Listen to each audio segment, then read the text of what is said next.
Hello, welcome to PCR webinars. My name is Ozan Demir. I'm an interventional cardiologist from the Essex Cardiothoracic Centre in the United Kingdom, and I'm joined today by two colleagues and excellent speakers. Today we'll be going over TAVI Durability, looking at the evidence and how this shapes contemporary practice. The learning objectives for this webinar, which we'll be covering over the next hour or so, will be to review the contemporary evidence on TAVI durability, to understand how valve durability is defined, is measured, and is interpreted in clinical studies that define our practice, and to discuss how durability data informs patient selection, lifetime management, and day-to-day how it influences our practice. It's a pleasure to be joined today by Thomas Nestelberger from Basel, Switzerland, and Tobias Rheude from Munich, Germany. Today's webinar will be interactive. We encourage all of our colleagues to join us with discussions using the question and answers function on this webinar. In addition to that, we'll be going through two interactive cases where we'll be illustrating in a real-world setting how durability and the data behind it influences our decision-making. So I'm going to move on to the first part of this webinar, where I'm going to go through some of the more contemporary data, and then we'll go on to the two clinical cases by my colleagues. So these are my conflicts of interest. And maybe we start off with why durability matters now more than ever, because we have seen that TAVI is increasingly being used in a younger population with a lower risk profile who have a longer life expectancy. So the valve performance matters more today than it has ever done, as the indications for TAVI now span the whole spectrum of risk profile. In addition to that, we know that durability determines whether that early procedural success that we gain in the acute setting or during the procedure translates to sustainable clinical outcomes for patients. This is really important to see stable hemodynamics and freedom from valve failure. In addition, it affects the risk of later complications, for example, the need for reintervention or whether there's presence of structural valve degeneration, thrombosis, regurgitation, and repeat intervention. And lastly, durability is central to patient selection and lifetime management because that first valve strategy, it influences future options that we have, including redo TAVI, coronary access, and should they be required, surgery. So it really is fundamental in us understanding how we can optimize patient selection to ensure we get the best outcomes, not just in the cath lab, but also throughout that patient's life. So how is it defined and measured? Broadly speaking, it can be broken up into two headings: structural valve degeneration, where there's irreversible leaflet or frame change impairing its function, in essence causing aortic stenosis or regurgitation; or non-structural valve degeneration due to paravalvular leak, malopposition, patient prosthesis mismatch, or thrombosis or endocarditis forming on the valve. And these can be defined using the VARC-3 definition, where you can have bioprosthetic valve failure due to severe irreversible hemodynamic deterioration. Well, how does this impact us? Why is it important to know this? Because we have to understand this to look at outcome data from studies. Where these core lab adjudicated was death treated as a competing risk, and how missing follow-up was handled is fundamental in this cohort, where we have longitudinal data now spanning up to 7 years. And I think the most contemporary study on this topic was recently published in the New England Journal of Medicine, looking at the partner-free cohort and 7-year data comparing low-risk patients having TAVR and SAVR. So as a bit of background, as I mentioned, this is an RCT, which at first, in its first year, shows superiority of TAVI over surgery, but that difference between the groups was attenuated after 5-year follow-up, and this study extended that to 7 years. There was favorable, we know historically there's favorable surgical biostatic valve durability, which we've seen reported out to 10, 15 years, and this study looks to mimic that to show that in a transcatheter setting. In addition, as we've mentioned before, it's really vital, this study and others like it, to understand how younger patients are being treated with regards to durability. So the purpose was to report clinical, echocardiographic, and valve durability outcomes from the partner-free trial at 7 years, comparing SAPIEN S3 TAVR to surgery. This was a one-to-one randomization over 1,000 patients, and you can see that it was predefined that there would be clinical follow-up annually up until 10 years, and echo follow-up up to 5 years, and at 7 and 10 years. So this is a 7-year data as a pre-specified analysis with echo and clinical outcomes being defined. 2 primary endpoints. One was a non-hierarchical analysis looking at primary endpoint of all-cause death, stroke, and rehospitalization. And the second was a hierarchical composite endpoint using a win ratio, more contemporary statistical analysis to see whether the same results are borne out using this method. The main thing to look at this slide is to understand that nearly 90% of patients had data available for the primary endpoint at 7 years, which is really important and a representative number to us to derive analysis from, as it's a high follow-up yield that we're seeing here. So we've seen the 5-year data before. As you can see, the first year is landmarked here, where there was separation between the curves that attenuated up to 5 years, where there was no significant difference between TAVI versus surgery. And at 7 years, we saw the same results, which is very reassuring that the outcomes for primary endpoint were similar between surgery and TAVR, with a p-value of 0.2. When we broke this down and we looked at restricted mean event-free period, we saw that there was a similar period from events occurring between the two populations, with TAVI patients having an event-free period over 134 days longer than surgical patients. Importantly, as I mentioned earlier, there were 2 primary endpoints using a more contemporary win ratio. We once again saw that there was no difference using a more contemporary statistical analysis between the 2 modalities of treatment in this cohort. So there was no difference in outcomes using the win ratio, which was 1.04. All-cause mortality, when we looked at the breakdown, demonstrated that there was a slightly numerical higher number of patients who had all-cause mortality. However, statistically, there was no difference between the groups. There was no difference in stroke between these 2 cohorts, which is really important to highlight. In addition to that, hospitalization, whilst flipped the other way, where there was less hospitalizations with TAVI, there was once again no significant statistical difference between these 2 cohorts. So showing similarity, really reassuring data coming up to 7 years now. Subsequently, the authors, as pre-specified, looked at valve hemodynamics, which is really important. That initial result that we get on the 30-day and 1-year echo, is it sustained in its long term? And we saw at 7 years that this was the case, with ongoing mean gradients being low, and this correlated to all-cause bioprosthetic valve failure and aortic valve reintervention, which is really key. I'm going to ask my colleague Thomas to come in now to give us a little bit of insight into why this data is important and what it means in day-to-day practice. Thank you, Ozan. I think that's very important data. Beside the main endpoints, as you mentioned before, mortality, stroke, rehospitalization, I think also the hemodynamics are very important, because this is the first time we have data up to 7 years with hemodynamics results showing clearly that the result of the hemodynamic gradients and the valve area is low not only after 1 year, as you said before, also after 5 and 7 years. We can see that clearly here on that slide. And this also correlates with the re-intervention rate. As you can see here for TAVI and of course also for SAVA, it was very low at 5 years, and it was also very low and still comparable after 7 years. I think that's my take-home message from that slide. Yeah, thank you. I mean, I echo all of those. I think, fundamentally, this is a really important outcome slide from the study, showing clear hemodynamics and valve reintervention rates and biostatic valvular failure, showing really promising data coming out to 10 years. And then when we looked at expanding on to sort of look at the other parameters, we looked at paravalvular regurgitation, a really important marker, and we've seen in previous studies that that moderate or greater than moderate amounts of paravalvular leak can result in worse outcome for patients, and we'll have some slides on that and discuss it in a bit more detail further on. But what's important here to note is that patients who had mild or less paravalvular leak at index procedure 30 days had the same at 1 and 7 years. There's no real signal for any change in the actual frame or hemodynamics of the transcatheter heart valve that we're seeing over that time period. And this was borne out in all-cause mortality, with there being no difference based on the 30-day paravalvular leak ratios between mild and none to trace paravalvular leak in patients.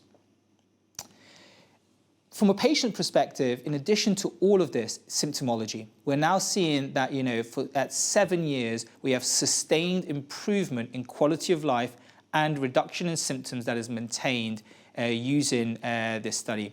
And that is really reassuring. We can go back to our patients as part of the discussion to go, it is sustained improvements, not only in hemodynamics, but in symptomology that we're seeing.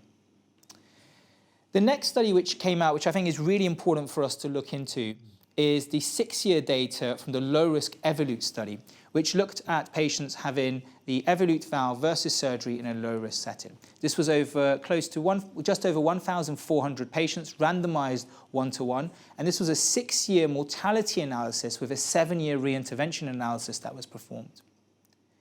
What's really important here is that we saw that whilst there was a numerical difference between all-cause mortality of disabling stroke, statistically, there was no difference between these hard endpoints. And this mirrors that of the partner-free study of the previous Notion study, that hard endpoints of mortality or disabling stroke were no different between the two groups. But somewhat unexpectedly, what we saw was that there was a divergence of the curves for reintervention at 5 years, which expanded out to 7 years. And this was unexpected, and it really made us all have a think about what this means in our clinical practice. And if I could ask Tobias to come in to sort of give us his perspective on this, because it's something that we've all been sort of thinking about and trying to understand, and what our colleagues in Munich have interpreted from this. Yeah, thanks, Ozan, for the very nice presentation. I think you clearly demonstrated the partner 3 long-term results and also the latest results from the Evolute low-risk trial. And I have to admit that these diverging curves were rather shocking when we first appreciated them, and they led to a lot of discussions within our community. I think there are several takeaways of this trial. I think first, we don't have a class effect for transcatheter aortic heart valves in general, taking into consideration that the partner 3 data have a sustained valve performance up to 7 years, as you just nicely demonstrated. I think it's hard to really interpret with this level of granularity why the curves are diverging after 5 years. And I think it shows us or me 2 things. The first thing is we should always strive for a perfect valve result. We should pay attention to the valve expansion. We learned our lessons in the coronary field. We also had these mistakes that we made with the accurate valve that was not adequately expanded. So I think expansion is a really important issue when it comes to long-term durability. And the question whether it changed our practice in Munich is a good one.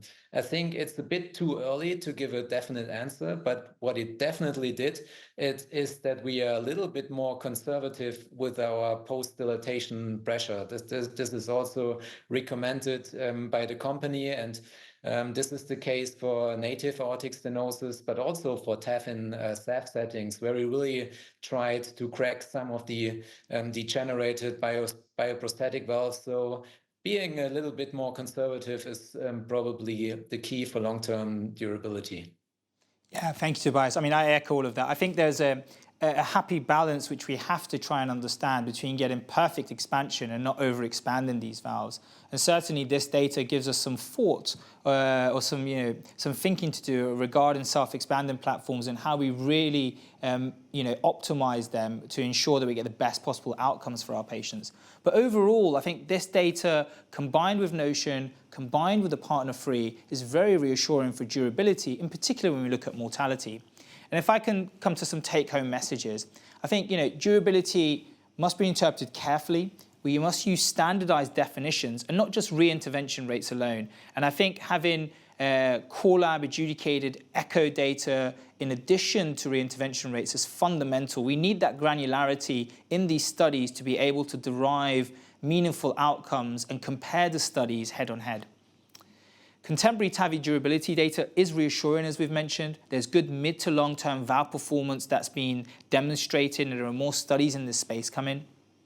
In the low-risk partner-free study in particular, that we've seen that at 7 years, SAPIEN S3 TAVI and surgery showed similar outcomes with valve durability, including hemodynamics and patient symptomology, and hard outcomes of mortality as well. and that decisions should be individualized, balancing durability, anatomy, coronary access, comorbidity, and future treatment options. I know these are things that we always think about as part of the heart team, but I think it's important to just re-emphasize the importance of these, using the data that we're now presented with and has come to, to the field in the last 12 months. I'm going to ask Tobias to now take us through the first case, after which we'll go through some questions. Tobias has very kindly put together an excellent case of a TAVI with a patient who has coronary artery disease and how we can, best navigate this kind of configuration. Thank you, Tobias. Yeah, thanks a lot, Ozan, for the kind introduction. First of all, I have to excuse myself for not being with you in Paris, which is due to the Lufthansa strikes, but the team made a fantastic job, and I'm now with you remotely. So let's have a start. These are my potential conflicts of interest. As you all know, the recent 2025 ESC guidelines for the management of valvular heart disease explicitly emphasize the need for an optimized lifetime management. What does it mean? It's not only the new age cutoff of 70 years in Europe, but also several anatomical features and concomitant conditions that should be considered when favoring either for SAVR or for TAVI. As just mentioned, coronary artery disease is, I think, one of the most frequent comorbidities in our TAVI patient. And the prevalence is ranging from 15 to 80%, as you can appreciate in this illustration, and it depends on the trial population. And oftentimes 50% patients present with multi-vessel disease and also complex anatomies, including severe calcifications. So this is clearly implications for the disease management, the timing of interventions, and in the end for the optimal choice of the transcatheter heart valve. So let's start with this case. It's a 72-year-old female that recently presented in our hospital in Munich. She was clearly symptomatic with Neuher class 2, stable angina pectoris. And as you can see here in these transthoracic images, that's a clear severe aortic stenosis with a mean gradient reaching 40 millimeter of mercury, aortic valve area of 0.4 square centimeter. And as you can clearly see, there is some degree of left ventricular hypertrophy, but still with a preserved left ventricular function. The patient had persistent atrial fibrillation and a right bundle branch block. And in addition to this, there were no real comorbidities that should be respected for the choice of treatment modality. So let's have a look at her pre-procedural coronary angiography. And as you can nicely see here, there are clearly severe stenosis of the proximal and mid LAD with calcifications and severe stenosis of the relevant diagonal branch. So let's have a look at the pre-procedural CT scan using 3-Mangio software. And you can see here it's a rather straightforward anatomy, no relevant calcification of the LVOT, slight to moderate calcification of the leaflets, equally distributed, no real calcification of the STJ. Coronary heights are rather favorable with around 14 millimeters, and the dimensions are depicted on the right with a mean diameter of 23 millimeters and the corresponding area. So let's start with a live ball on Slido, and I want everybody to really actively participate. How should we treat this female patient at the age of 72? Should we go for a surgical approach with a SAVR and CABG? Would you favor a percutaneous approach with TAVI first, followed by staged PCI? Would you do it the other way around, PCI first and then staged TAVI procedure in a second session? Would you favor a combined approach, doing PCI and TAVI in the same session? Or do you think TAVI alone is sufficient? In the meanwhile, probably we can ask Thomas, what would be the approach for this patient in Switzerland? Can you give us a brief overview. Sure, Tobias. Yeah, as I said before, we would also bring this patient into our heart team in Basel and would discuss the options. I think the first question we have to answer is, do we perform SAVA and CABG or TAVI and PCI? We would discuss that, and we usually put the valve on the first place and look at the valve. And so if there is clear severe aortic stenosis with symptoms, in this patient, she is 72 years old, so according to the current guidelines, we would make for sure the diagnosis of severe aortic stenosis with the indication for TAVI. So this would be the first step, and based on that, we would then perform PCI. We always discuss, should we perform it before or after? I think you will follow up with that later on. But in our institution, at the moment, we perform the TAVI first and then later on the PCI intervention. So this would be our approach in this patient. Yeah. Okay, thank you very much, Thomas. This was very insightful. So let's have a look. We also had a... If we can close the poll, please. What's the result of the poll? What does the audience think? So the vast majority would do PCI first, followed by TAVI. Second is combined PCI and TAVI in the same setting. So that gives us some food for thought. And Yeah, I think that's an excellent result of the poll. Now we can really get into my slides and start a discussion. Yeah, that's great result. Okay, so let's have a look. For sure, we also had an intense multidisciplinary heart team discussion, taking both pathologies into consideration. And there are several aspects that we really discussed. So are there any benefits of revascularization in these elderly patients? What's the treatment modality which should aim for? Is it a surgical approach doing SAVA and CABG, or go we fully percutaneous with TAVI and PCI? If we favor a percutaneous approach, what's the ideal timing of procedures, PCI before or after? And in the end, what's the optimal choice of the transcatheter heart valve for an individualized lifetime management? So let's start with a couple of slides regarding the latest trial results. You all know the Notion 3 trial that was published in the New England Journal of Medicine 2 years ago, investigating in patients scheduled for TAVI and stable coronary artery disease, whether PCI or conservative treatment approach would be superior. And as you can nicely see in these Kaplan-Meier curves, that performing PCI was superior with regard to the composite primary endpoint of death, MI, or urgent revascularization. But what you also see is that the curves start to diverge after 1 year. So you have some time to reevaluate the symptoms and your decision what you do after the valve performance. And when you have a look at the subgroup analysis, the pre-specified subgroups, you clearly see that the advantage with regard to the composite primary endpoint was driven by urgent revascularizations, and especially in patients with severe stenosis over 90%. And this was also captured by the recent 2025 EC guidelines.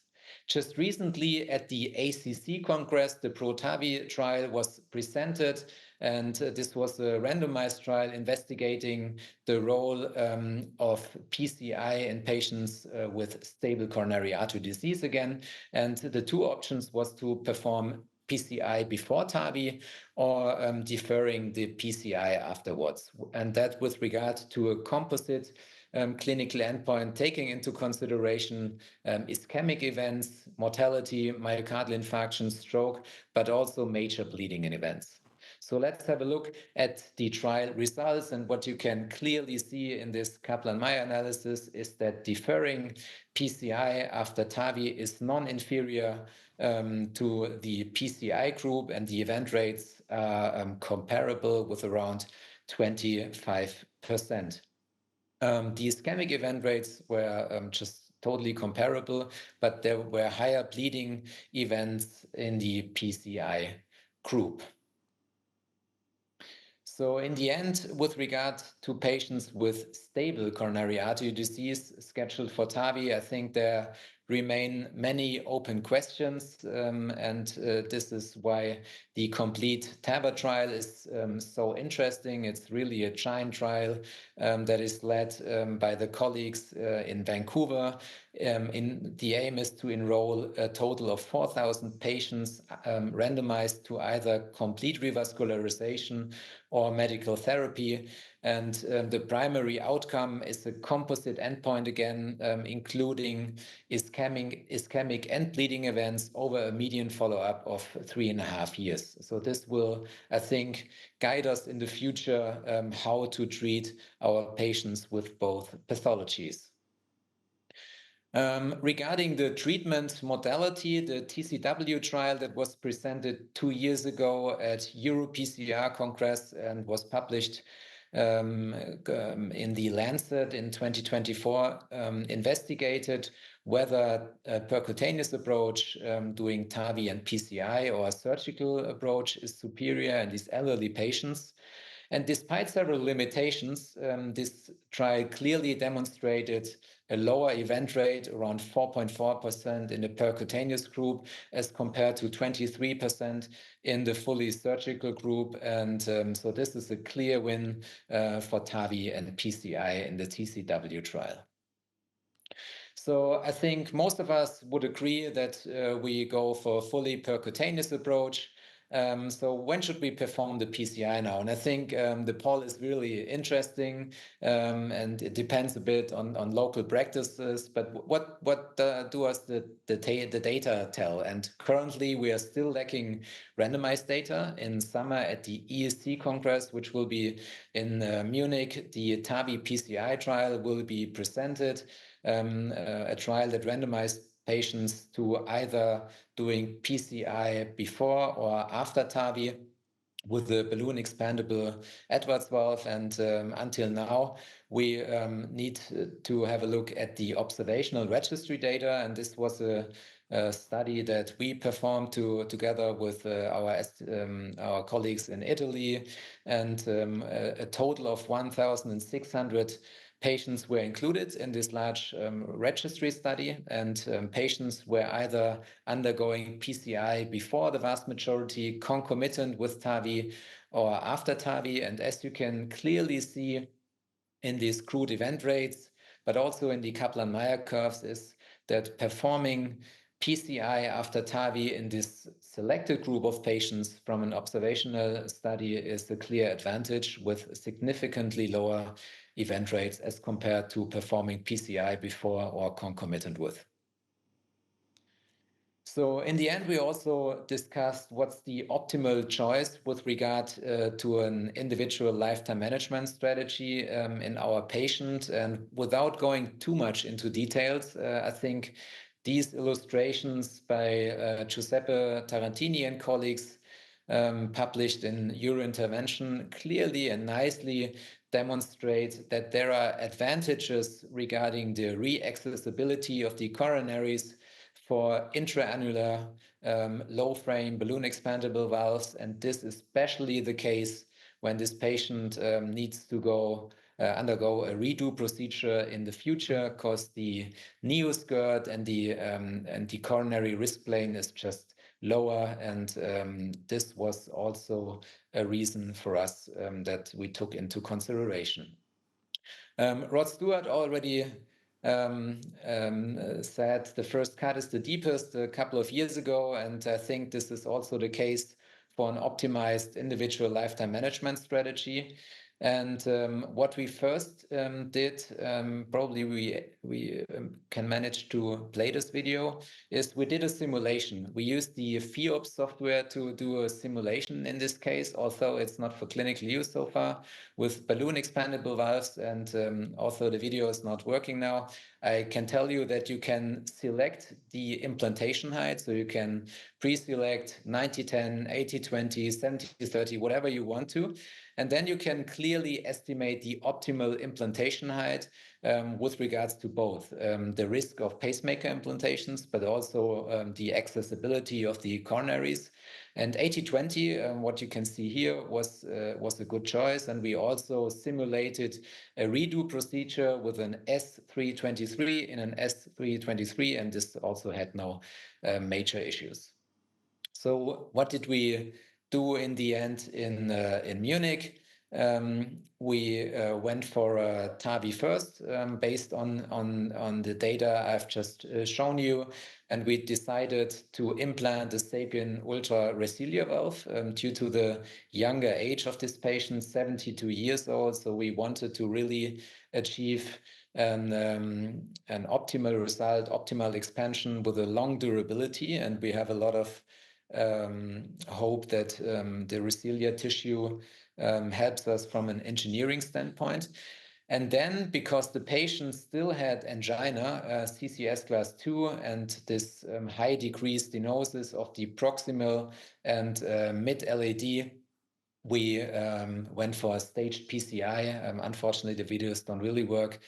Probably the technical guys can help us with this. We went for a stent implantation in the proximal and mid-LAD and a drug-coated balloon angioplasty of the D1. With this, I would like to finish my presentation, and I'm looking forward to the discussion we will have together. Brilliant, thank you. That was excellent, and a really comprehensive overview of the data, and showing in real life, the decision process that you went through for this. I'm going to take you back to the simulation, if I may, because it really does provide us with, we're not having to guess. We're actually using the FEOPS or other equivalent sort of technologies to understand what the optimal implantation depth here is. Your patient had a right bundle branch block to start with. They had coronary artery disease that we knew that we potentially or had a high probability of needing to intervene on.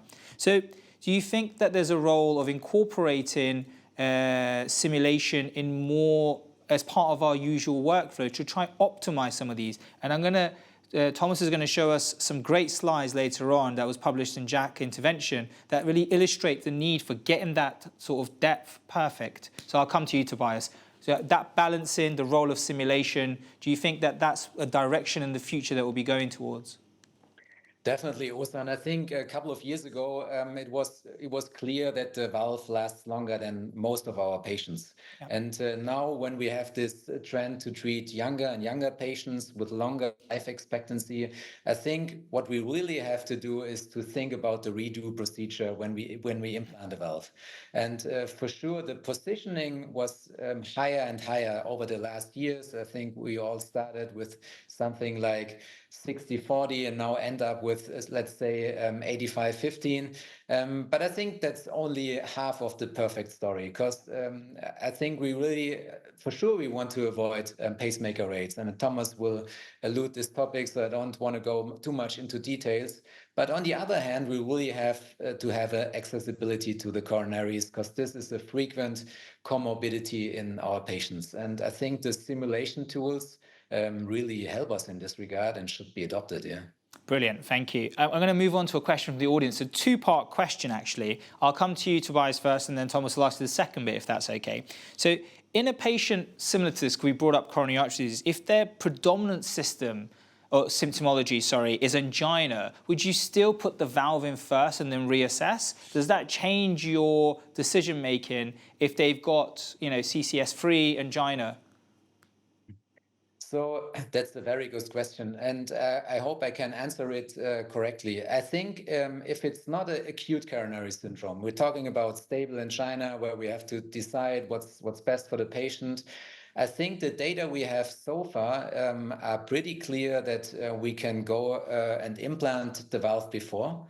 And then take our time to really assess the symptoms, because they oftentimes overlap. So you have angina due to aortic stenosis, but also due to coronary artery disease, and it's really hard to differentiate.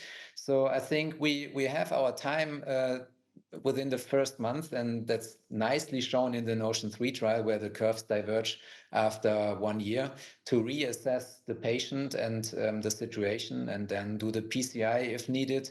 in a staged session afterwards. I think that's a good option. Would you agree, Thomas? I think I agree. Yeah. For the vast majority of patients, I think I would always put the TAVI first in. But there are some patients who might benefit for the PCI first, or if, as Tobias said before, if the patient is unstable, presenting with acute coronary syndrome, those patients, I think I just put in the stent and treat the lesion.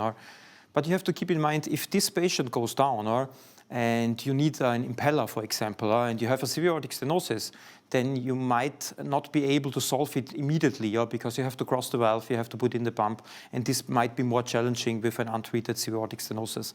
So I think that's why I would usually go for PCI first. Okay. But we need those data, and as Tobias mentioned before, in summer, hopefully we will see the TAVI PCI trial results, who will answer that question, hopefully. That sort of answers the second question I was going to ask, which is part two, is in an NSTEMI situation with an acute coronary syndrome, does that change your management plan? And I think I echo everyone's sort of opinions here. I think that in a stable coronary setting, we do have the time. We've seen data come out serially from just coronary artery disease, but also coronary artery disease with aortic stenosis, that we have time to treat the valve and then come back to the coronary artery disease. But in an ACS setting, it becomes a lot more complicated, especially with proximal lesions. And I think in my institution, we tend to do these as dual operators, have a PCI operator and a TAVI operator in the room for the complex coronary disease and treat that, if it's an ACS, before we put the valve in. And therefore, which valve you put in becomes really important, because coronary access, if your restenosis rates and other bystander disease, it comes back to that durability, coronary access and lifetime management question. Thank you. I'm going to ask you through your presentation, if that's okay. So you're going to cover mid and long-term follow-up for a patient who had aortic stenosis, and it's a really beautiful longitudinal case. Exactly, yeah. Thank you very much. I would like to present you a case of a patient who presented already in 2016, in August 2016, so almost 10 years ago, to our institution. At that time, this patient was 74 years old, and he had some shortness of breath during exercise, while walking. It got worse and worse over the last several months. And he also had a fall with a possible loss of consciousness about a month ago. Here you can see his medication. He was already on a lot of medication, given his cardiovascular risk factors. Here you can see the medical history at that time. He already had coronary artery disease before, which was treated in 2004 with CABG. And we already performed a coronary angiogram in that patient, and the grafts were patent at that time. The patient already had atrial fibrillation. He was treated at that time with warfarin. He had PIT, hypertension, dyslipidemia, and diabetes. So the patient is sick, but he's 74. He's not too sick. He's otherwise very fit for his age. He does everything himself. So this patient now presented with these symptoms. So we performed an ultrasound, and you can see here it's a tricuspid valve. But you can see the valve leaflets are heavily calcified with restricted motion of all three leaflets, causing then the severe aortic stenosis with a gradient of 42, a valve area of 0.8. The ejection fraction of this patient was normal at that time. He had no regurgitation of the aortic valve and also no other relevant valvulopathies. So this was the ultrasound we performed at that time. The coronary angiogram I'm not showing to you because the grafts were patent. But here you can see the CT analysis at that time from 2016. You can see here that there is a heavily calcified valve, medium size. It's a tricuspid valve, as I said before already. You see here there's also some calcium in the SDJ, but not too much. Minimal calcium probably in the LVOD. But the valve leaflets are heavily calcified, mostly on the non-coronary side. And the valve is for sure tricuspid. The groin, as I said before, he has PIT, but you can here see that it's not that relevant, so a femoral access on both sides should be possible in this patient. And here on that video you can see that the vein grafts are still open, going to the circumflex and to the right coronary artery.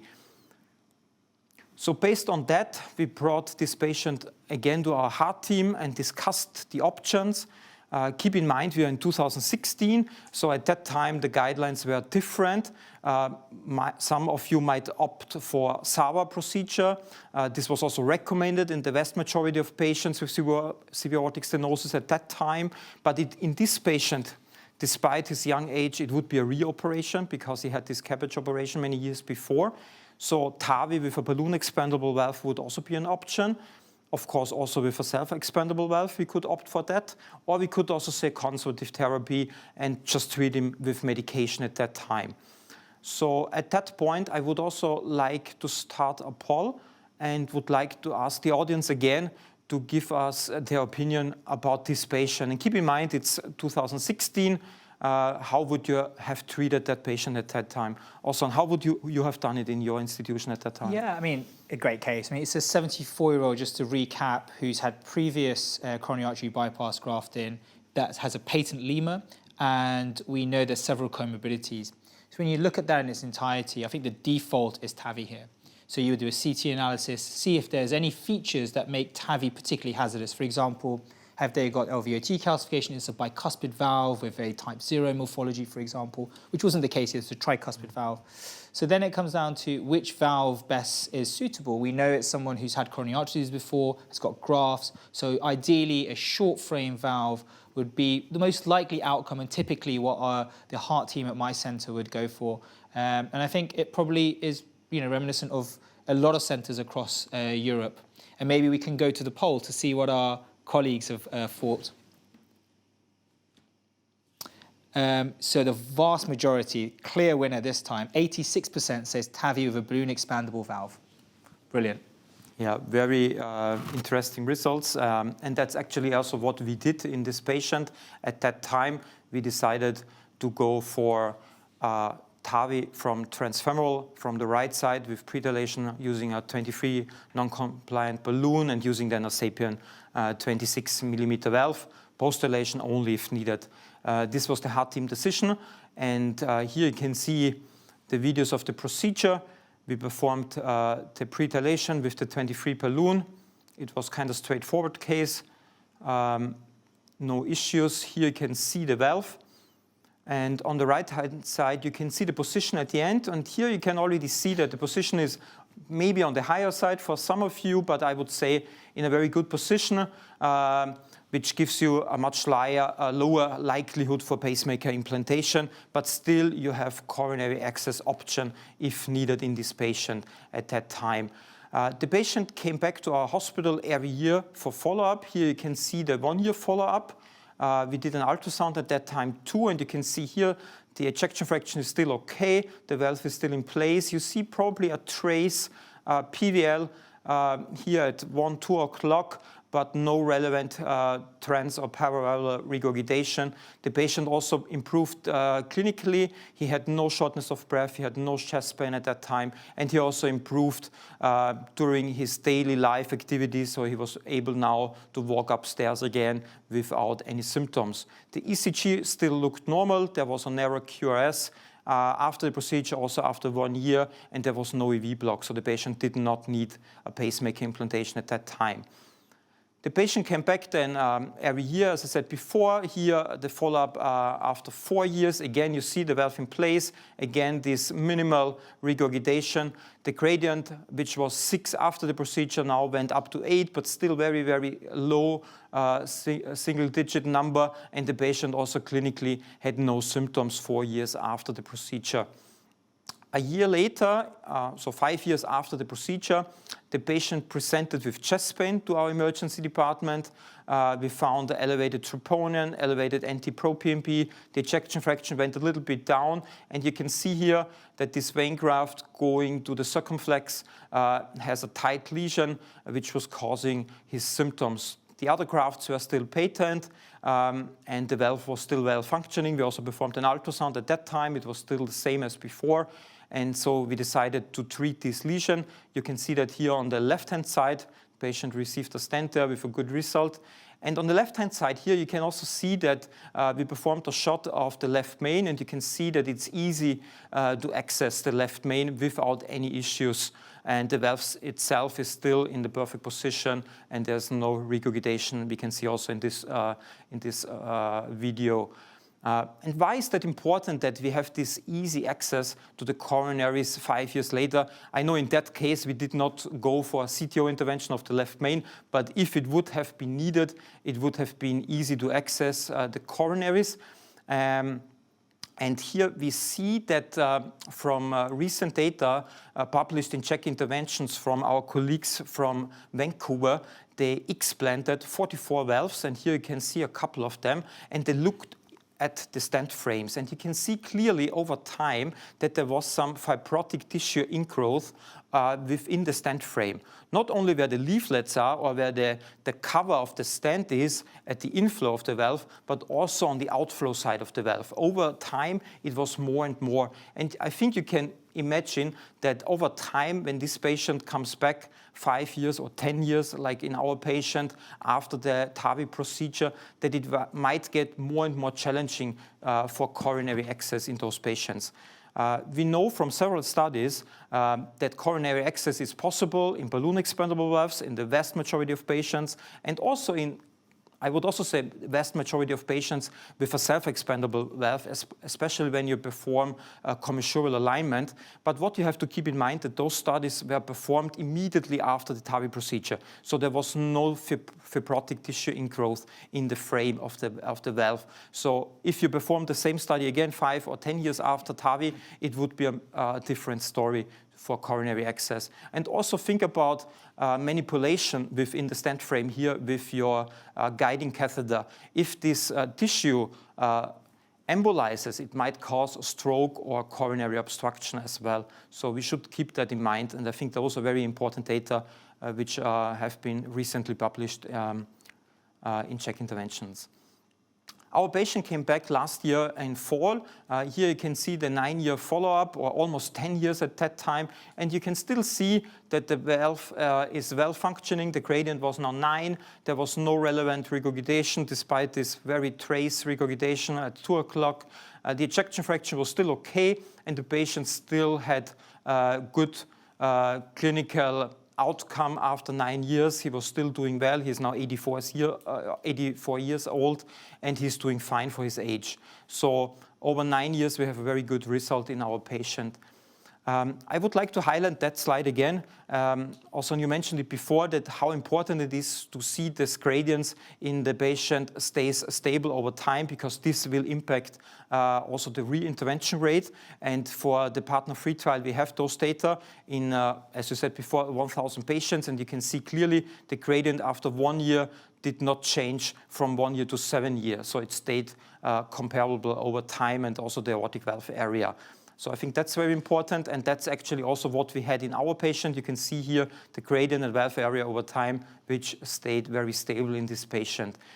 So what are the key achievements despite the stable gradient over time? I think also that we had no relevant paravalvular regurgitation, and also that there was no need for pacemaker implantation. And I would like to highlight those 2 points again, because we know from large registries here, a study with 20,000 patients, a meta-analysis implementing several trials in one trial or analysis, you can see that there is an impact on outcomes depending on PVL. And even a mild PVL has a worse outcome compared to no or trace PVL. So I think this highlights that we should always aim for a perfect result when we implant our valve, especially in the younger patients, because this will impact our outcome. And what we also know from another meta-analysis here with more than 15,000 patients, that we will have more likely no PVL in patients undergoing a balloon expandable valve implantation compared to self-expandable valve implantation.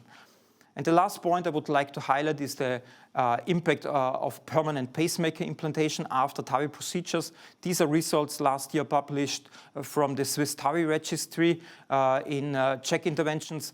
You see the curves look similar, but when you look closely at the adjusted hazard ratio, you see there was a clear impact of pacemaker implantation on the all-cause mortality rate after 5 years, after 10 years in this cohort with almost 10,000 patients. So it's important that we look for a perfect implantation, not needing a pacemaker implantation. And we also know from the same registry or meta-analysis here on the right-hand side that it's more likely to have no pacemaker implantation following TAVI when you're using a balloon expandable valve over self-expandable valve. And with that slide, I would like to give back to Ozan. Thank you very much. Brilliant, thank you, Thomas. I mean, great case. It really illustrates that the outcomes that we're seeing in the studies is borne out in real life. And the fact that your centre does this longitudinal follow-up and you have these cases where you're seeing the same results that we're seeing in studies really is reassuring from a real-world application of that data. I have a question from the audience, which is quite interesting, actually. Do you consider protecting the coronary arteries in patients who've had previous CABG? And if so, in particular, looking at valve-in-valve? That's a very good question. When we think about valve-in-valve interventions, so we should keep that in mind already when you do the first implantation of the first valve. Or at that moment, I already look at the sinus, I look at the coronary height, the sinus diameter, the diameter of the sinotubular junction, to make sure if I put in now a valve, that a second valve would also fit later on. In the best case, I have a very wide sinus, a very wide or broad SDJ, and then I can easily put in 2 sapien over time if necessary, or any other valve as well. So I look into that already when I do the first intervention. Coronary protection, I do it in valve cases. I'm not sure if I've done it in a native patient yet, because most of our patients, I usually go then for a balloon expandable valve, implant it a little bit deeper, and then you already have a lot of distance to the coronaries in the vast majority of patients, I would say. But in valve interventions, I do it. If I have a very narrow SDJ or very narrow sinus, so the distance from the new valve to the coronaries is very low, less than 4 millimeters usually, then I always put in a wire at least, or to protect my coronaries, or perform basilica beforehand. Yeah, I think it's key, right? You've got to understand the anatomy. You've got to start off with that first, the first implant, as we've been sort of, all of us saying in different ways, is the most fundamental. You've got to get the first one right and put the right valve in to ensure we've, thought about lifetime management. And I guess it's the risk plane. If you have a lemur that's patent, but you've got a low coronary or a coronary in the risk plane that covers the circ, then you should consider protecting that. I mean, it is reasonable for that to be a standard consideration for all valves, in particular TAV and TAV, which is something that's increasing more and more in our practice, where the jeopardy or the risk plane is a bit more into play.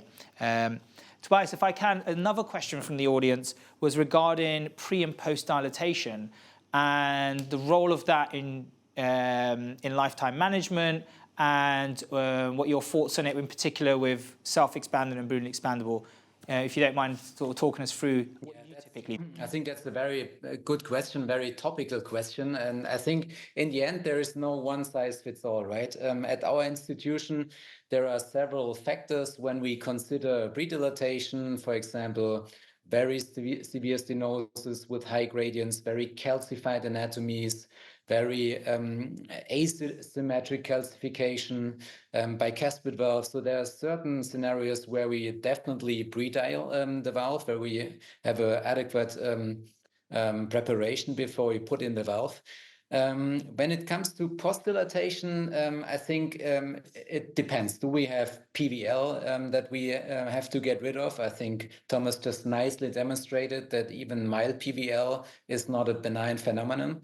Do we have residual gradients? That's a reason to post-dial. And I think what comes up recently is that we really have to go for a perfect expansion of the valve. If we want to achieve a perfect long-term durability of our transcatheter heart valves, I think we should really aim for a perfect expansion. And I think the data that you showed at the beginning, Ozan, with the partner long-term data, but also from the Evolute low-risk side, the SAPIEN platform at the moment is the only platform where you can really post-dilate without having any concerns that you also might harm the leaflets.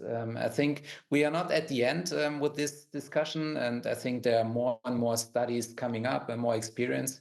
But at the moment, what I have learned from the recent data, also from the Accurate ID trial, but now from the Evolute low-risk long-term data, is we really should aim for a perfect expansion of the first valve if we want to achieve a good durability. Thank you. I completely agree. I think fundamentally, this comes down to how we get the best results with an optimal or correct expansion of that valve. And it comes down to, understand the anatomy and picking the right valve, and post-dilating, understanding what you need to do during that procedure to check whether there's under expansion and how to optimize that. Thank you. I'm now going to move on to some of the closing discussions. So we've gone through two great cases that have really illustrated, firstly, coronary access and, in patient with concomitant coronary artery disease, how we manage those patients and how lifetime management and valve durability influences those decisions. And the second case showing us 9-year follow-up with sustained hemodynamics in a patient. And this is reminiscent and in keeping with the trial data. We now have 7-year RCT data showing comparable mortality and low intervention rates, which are similar, that provide reassurance about the long-term evidence of the SAPIEN platform in particular. In addition to that, I think it's really important for us to understand that THVs should meet the same evidentiary bar, that there is no class effect for durability, that every valve should be judged against its own evidence base. And that's really important for us to sort of reiterate here today, that we must follow the evidence as clinicians, and that as part of the heart team, utilizing the evidence that has come to light in the last 2 years and how that is going to shape our practice is really important. And lastly, as part of all of this, think about lifetime management as part of the index procedure. Durability matters because that first intervention shapes future options. And it matters because durability matters because it's central to lifetime management. And just to reiterate as a final point, the initial valve strategy influences both the likelihood of reintervention and the outcomes of future treatment options. So getting the acute benefit of a valve and translating that into clinical outcomes in the mid to long term is what we're striving for. And the data that we've presented today, and I hope the cases that have illustrated that in a real world setting, provide the discussion points for you in your heart teams, in your hospitals, to drive best care for your patients. Thank you for joining us today. Thank you, Thomas. Thank you, Tobias. It's really been a great session. I've learned a lot through this process, and I hope the audience also has learned a lot, some really engaging questions, and thank you all. Thank you. Yeah, thank you very much. That was